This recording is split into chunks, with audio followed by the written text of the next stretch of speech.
Berarti ibu-ibu jaga perasaan orang, jaga harga diri orang, jangan permalukan orang meskipun ibu tahu ada aib dalam dirinya. Ini penyakitnya ibu-ibu. Apa? Tukang gosip. Ini duduk-duduk begini damai tapi gersang. Oh, coba lihat siapa duluan pulang, dia jadi ibu tahu. Jadi gini Pak Gubernur itu dia duduk-duduk itu, dia enggak cerita tapi apa? Dia mulutnya enggak ngomong tapi bibirnya dong. Memang fitrahnya. Apa begitu orang sini? Bukan cuma di sini, orang Amerika juga tukang gosip perempuannya. Fitrahnya. Maka Nabi katakan kalau perempuan mau selamat, jaga mulutnya, aman dia masuk surga. Cuma kan gampang sekali kita gosip lewat teman kita.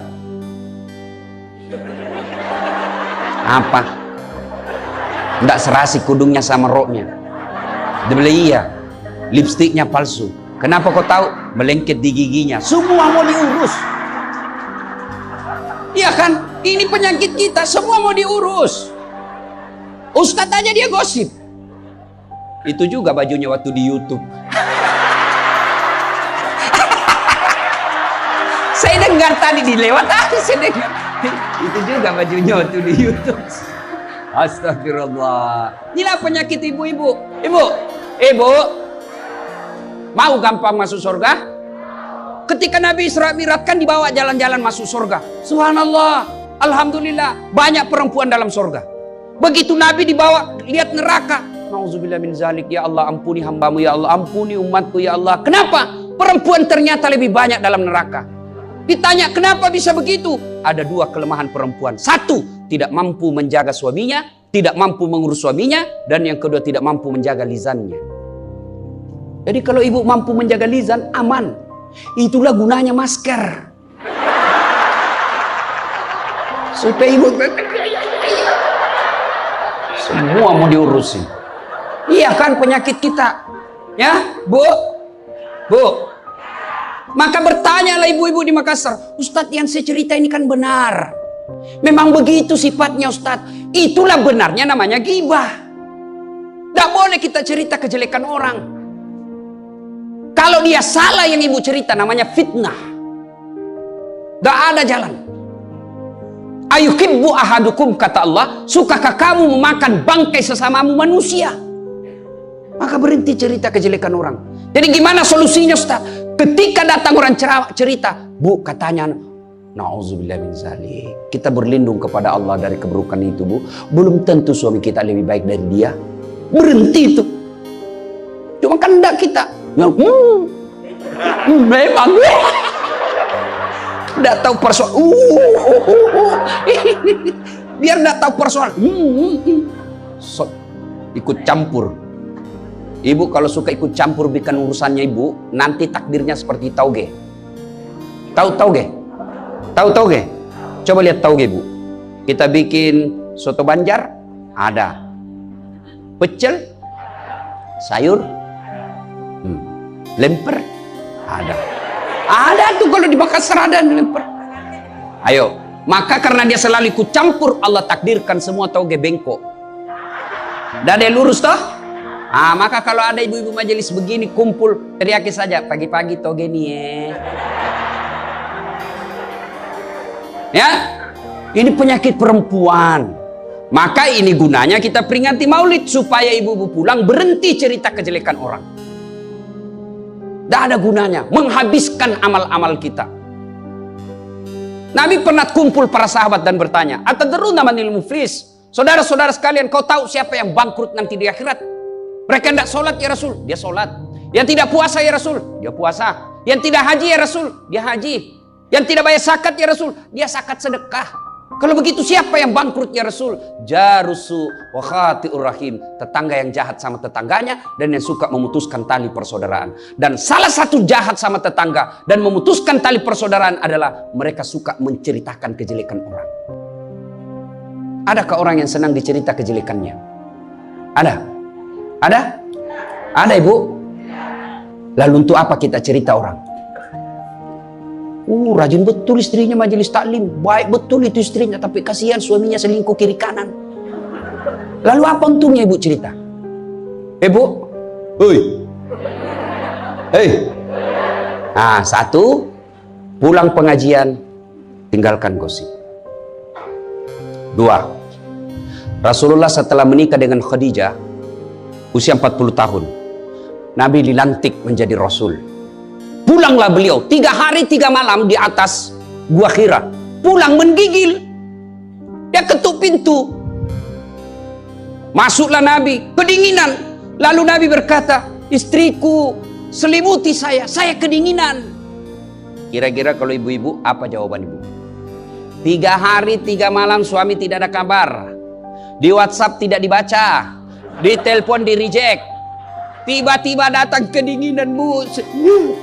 Selimuti saya, Bu. Apa jawaban ibu? Apa ibu selimuti? Enggak, diinterogasinya suaminya.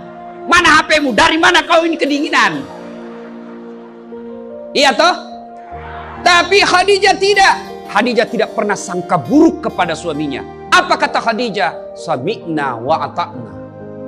Hikmah yang kedua buat ibu-ibu, sangka baiklah kepada suami. Demi Allah, tidak ada kebahagiaan rumah tangga yang dipenuhi dengan sangka buruk. Ibu mau bahagia dengan suami? Mau? Hilangkan sakwa sangka, hilangkan sangka buruk. Telepon suami tidak dijawab pagi-pagi, sangka baik. Oh, berarti suami saya lagi sholat duha. 1 jam kemudian ditelepon, belum dijawab juga. Oh, berarti suamiku lagi meeting dengan gubernur. Telepon lagi siang-siang tidak jawab. Oh, berarti suamiku lagi sholat berjamaah di masjid. Sore ditelepon tidak dijawab-jawab. Oh, berarti suamiku dia lupa handphonenya. Tiba-tiba sore masuk WhatsApp teman kita. Saya lihat suamimu bonceng cewek, cantik betul. Oh, berarti suami saya lagi nge-grab. Tenang perasaan. Ibu-ibu, demi Allah, tidak ada kebahagiaan orang yang selalu sangka buruk. Suami enak-enak kerja, hanya tidak dijawab telepon, ibu tidak bisa tenang di rumah. Sangka baik. Orang yang sangka baik, rumah tangganya pasti tidak bisa bahagia. Saya kasih contoh.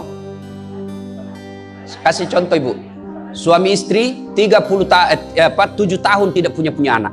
Di tahun ke-8 dia pergi ke ahli kandungan, periksa istrinya. Alhamdulillah, kata dokter, ibu sudah terlambat 2 bulan. Senang betul. Dia teleponlah suaminya, Pak, alhamdulillah hasil pemeriksaan saya sudah terlambat 2 bulan. Tapi Pak, jangan cerita-cerita dulu ya, malu kita nanti kalau tidak jadi lagi. Oke Bu, ini rahasia berdua, jangan cerita ke siapa-siapa. Setuju Bu ya? Setuju Pak. Oke. Beberapa hari kemudian datang petugas PLN. Assalamualaikum. Kata ibunya, waalaikumsalam. Siapa ya? Saya Bu, saya siapa? Petugas PLN. Oh kenapa Pak? Ibu terlambat 2 bulan. Kenapa dia bisa tahu saya terlambat 2 bulan?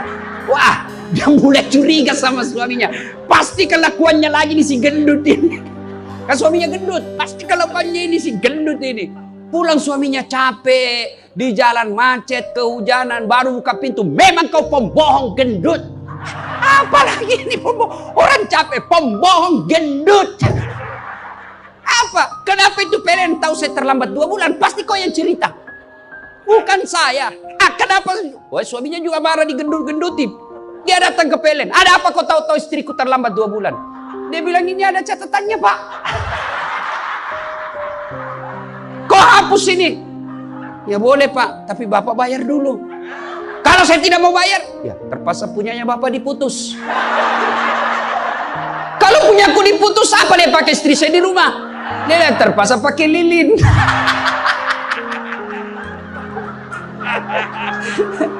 Inilah bahayanya sangka buruk. Bu, lo ibu, bu, Salatullah salamullah ala toha rasulillah.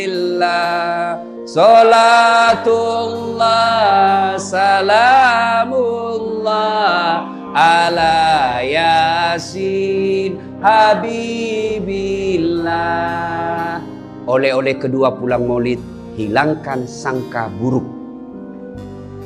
Tidak ada kebahagiaan orang sangka buruk. Begitu juga kepada pimpinan kita. Kok saya dimutasi? Sangka baik. Saya tadinya kok kepala dinas menjadi staf ahli, berarti Bapak dianggap ahli. Ini staf ahli kan enak, ahli yang tidak ada stafnya. Sangka baik. Oh, berarti Pak Gubernur merasa saya perlu istirahat, banyak berpikir. Sangka baik. Jangan pernah sangka buruk. Tidak ada kebahagiaan orang yang sangka buruk. Sangka baik. Saya dalam hidup saya, betapa banyak Allah kasih pelajaran, saya baru tahu maksud Allah yang baik setelah beberapa saat berlalu. Begitu ada kejadian, sangka baik saja, tunggu akan muncul, oh ini maknanya ini. Tamat SMA kan saya daftar polisi, Bu, tentara, akabri. Begitu tes fisik, tidak lulus. Kenapa? Ceper. Tidak cukup tinggiku, Bu. Saya protes kepada Allah, ya Allah, kenapa kau lahirkan saya dalam keadaan pendek? Kau tidak jadi rugi jadi Tuhan kalau saya jadi tentara. Teman saya lulus waktu itu, Bu. Dia sekarang polisi 2 bunga, reserse, baret merah. Saya lulus pakai baret putih. Alhamdulillah jadi ustadz. Alhamdulillah karena baret putih saya pakai, mulai baret hiram sampai baret merah, saya ceramai semua. Kasihan terbaik. Gubernur sebelumnya, kepala dinas, tiba-tiba kita tidak ada jabatan, sangka baik. Itulah hidup. Jangan pernah sangka buruk. Begitu juga kepada suami, sangka baik. Tidak ada ketentraman bagi rumah tangga yang selalu disertai sangka buruk. Dan ibu enaknya jadi istri karena ibu tidak tanggung dosanya suami. Saya bilang sama istri saya, mama nyecek. Kan ibu-ibu sekarang suka sekali periksa handphone. Untuk apa periksa handphonenya suami, Bu? Coba jelaskan saya, untuk apa? Ayo, yang suka periksa handphonenya suami ini. Untuk apa, Ibu? Setelah tahu ibu mau apa? Ternyata besok-besok ada masalah yang tidak menyenangkan hatimu, apa yang kamu lakukan? Mau diceraikan, saya ceraikan kamu. Daripada kau menderita mendampingi saya, sudah, kita selesaikan baik-baik. Dan kau tidak mungkin. Ku ceraikan kau pagi, sore saya sudah dapat. Nah sekarang apa maumu? Sakit hati aja. Iya. Dan hebatnya perempuan Islam, kalian tidak menanggung dosanya suami. Kalian tidak akan menanggung dosa suami. Ya, beda kalau laki-laki. Kalau laki-laki, dosa istri kita tanggung. Kalau suami menanggung dosa istri. Istri tidak pakai jilbab, istri tidak sholat, istri tidak puasa, istri tukang gosip, istri suka keluyuran. Suaminya ditanggung dosanya nanti. Qu anfusakum wa ahlikum nar. Beda istri. Suami pezina, suami koruptor, suami narkoba, suami penjudi, suami tukang tipu. Ibu tidak tanggung dosanya suami. Itulah enaknya jadi perempuan Islam.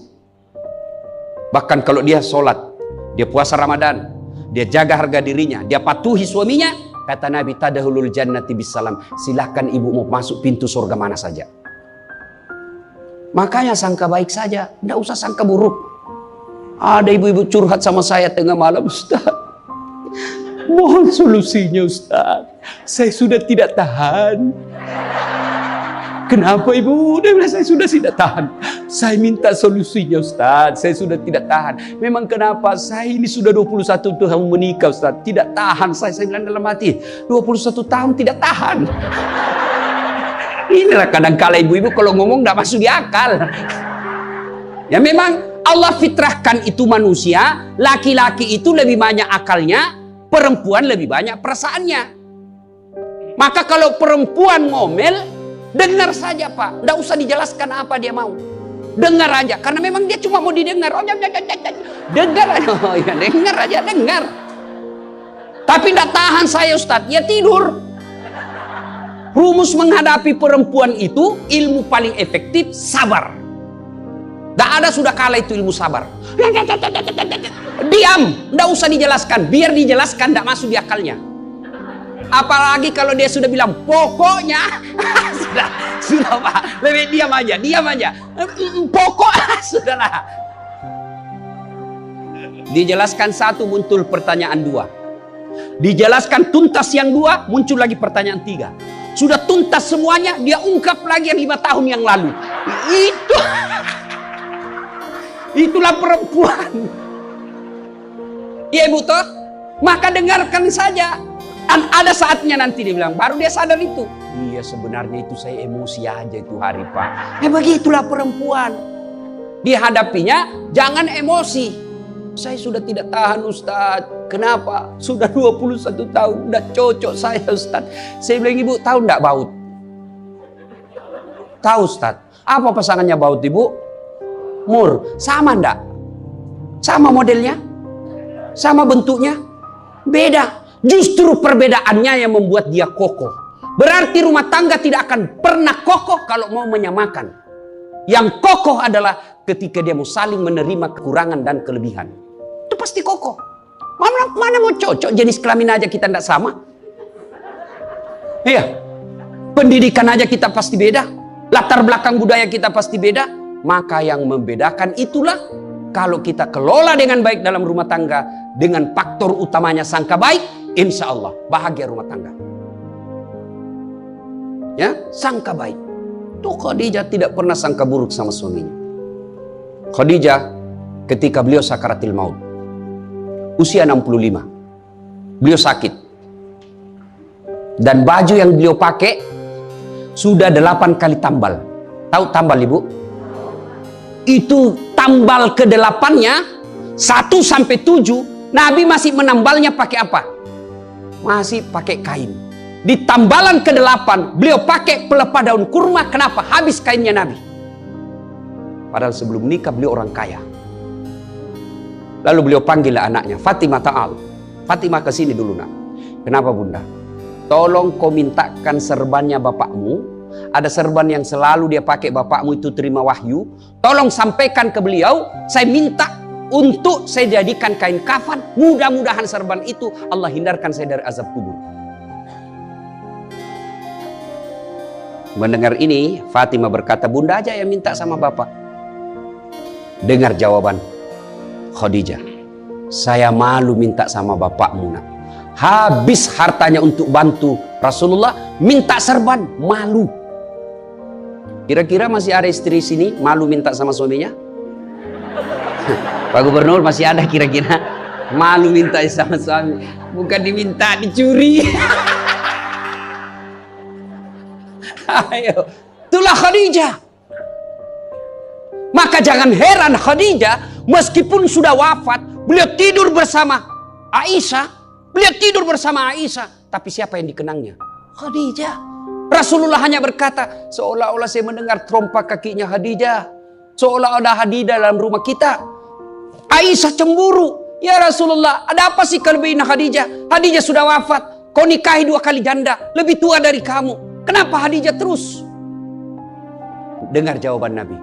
Kau tidak pernah mampu mengimbangkan, menyandingkan atau menyamakan dirimu dengan Khadijah. Ketika tidak ada orang percaya kepadaku, Khadijah orang pertama yang percaya ke Rasulanku. Ketika orang memboikot saya tidak boleh bertransaksi ekonomi kepada Muhammad, hartanya habis untuk membantu perjuangan dakwah. Maka jangan heran Rasulullah sangat mencintai Khadijah. Jadi kalau ibu mau dicintai suami lahir batin, jadilah seperti Khadijah. Bukan karena cantiknya, bukan karena kayanya, tapi kebersihan hatinya Khadijah. Kita itu laki-laki kan tergantung perempuannya. Kalau perempuannya baik, akhlaknya baik, tidak mungkin tergoda suami. Ibu mau? Suami tidak macam-macam mikirnya. 3 aja resepnya. Pegang ini, kau kuasai suamimu. 1, buat matanya senang. Artinya apa? Ibu penampilan cantiklah di depan suami. Kalau suami senang selalu pakai baju merah, pakai itu baju merah tiap hari. Kalau suami senang warna-warna emas, pakailah itu tiap hari ya. Tapi saya tidak senang warna begini Ustaz. Bukan untuk ibu, tapi untuk menyenangkan suami. Dandannya seorang istri, menyenangkan hati suami, itu ibadah buat seorang wanita. Yang kedua, buat perutnya senang. Bagaimana caranya? Bikinlah masakan kesenangan suami. Kalau tidak bisa tiap minggu, sekali sebulan. Ketika terima gajinya suami, terima honornya suami, ya WhatsApp suami, SMS suami, telepon suami. Bang, jangan makan di luar hari ini. Hari ini saya masak spesial buat abang. Masakan kesenangan saya sudah siapkan di rumah bang. Aman bang, jangan makan di luar. Ini hari spesial buat abang. Senang kita jadi suami. Itu saya kalau terima SMS WhatsApp begitu, mamanya C di rumah dia goreng baru dia kirim. Rasanya kita mau cepat pulang. Ibu pernah WhatsApp suaminya begitu? Paling di WhatsApp, bang jangan lupa singgah beli telur. Bang habis gas.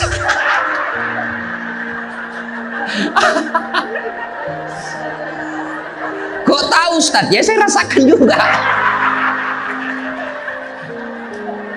Pernah suatu kali Pak Gubernur pulang, saya ceramah takziah malam-malam di Makassar. Tiba-tiba masuklah WhatsAppnya mamanya C. Ustaz habis pembalut. Aduh. Tidak mungkinlah sopir saya suruh, ini istri saya. Sudahlah, saya singgah, saya berdoa mudah-mudahan tidak ada yang kenal saya. Begitu saya bayar, ada ibu-ibu datang, iya Ustaz beli pembalut. Saya jengkel, langsung saya balik. Biar daripada saya melahirkan, tenang perasaan. Mungkin ego kita ini buat kita juga laki-laki, ya. Kadangkala ego naik, masa saya eselon, masa saya kepala dinas, masa singgah beli pembalut. Jangan lihat eselonnya. Pakai ilmunya Umar bin Khattab. Umar bin Khattab, ada sahabat yang selalu mau datang, mau laporkan istrinya. Kenapa? Istrinya suka ngomel. Maka dia berharap Umar panggil istrinya supaya dinasehatin. Begitu dekat dengan Umar bin Khattab, dekat dari rumahnya Umar, dilihatnya Umar juga dimarahi sama istrinya. Balik dia bilang, Pak Umar aja dimarahin. Balik besok ketemu, ya Amirul Mukminin, presiden lah waktu itu. Saya lihat kemarin Anda istri ngomel-ngomel, Anda senyum saja. Dengar ini jawaban bapak-bapak ini, para pejabat yang hadir. Dengar apa jawaban Umar. Begitulah cara saya berterima kasih kepada istriku yang telah hamil, melahirkan, dan menyusui anak saya. Coba, hilang itu emosi Pak, hilang itu harga diri. Kalau kita sudah ingat bagaimana susahnya itu ibu melahirkan, hamil. Masih ingat ibu-ibu waktu hamil? Masih? Ada enggak enaknya itu orang hamil? Untung saya tidak pernah hamil. Oh, coba ibu-ibu kalau hamil, jalan aja setengah mati. Aduh, sudah mau mau dulu aja, mana ada ibu hamil langsung dulu aja. Udah standar samping dulu itu kasih. Oh, iya Bu, ya benar. Kalau kita laki-laki paling ngidam. Ustaz, apa doanya berhenti ngidam istri? Ngidam apa istrimu? Nanti dia bisa tidur kalau dilihat saya di atas lemari Pak Ustaz. Jadi kalau istrinya mau tidur jam 10, setengah 10 sudah naik di atas lemari. Saya berarti kau dongo-dongo itu dikasih kerja di kau konsumsi. Yang kedua kata Umar, begitulah cara saya berterima kasih kepada istriku yang telah melahirkan anak saya. Masih ingat waktu melahirkan? Masih? Ada enggak ibu-ibu melahirkan senyum? Ada? Mentang-mentang istri gubernur keluar sayang, setengah mati juga biar istri gubernur. Nada. Itulah susahnya jadi perempuan. Maka ketika suami disuruh sama istri, bayangkan sulitnya melahirkan. Yang ketiga kata Umar, begitu cara saya berterima kasih yang telah menyusui anak saya. Masih ingat waktu menyusui? Masih? Terutama waktu tumbuh giginya.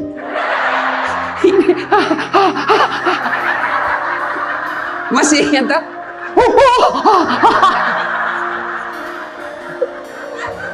Untuk saya tidak pernah rasakan. Lu kalau digigit kan, mana dia ditinjau aja, kok gigit saya? Tidak, dia usap, lepas nak. Iya Bu, iya. Siang anaknya, malam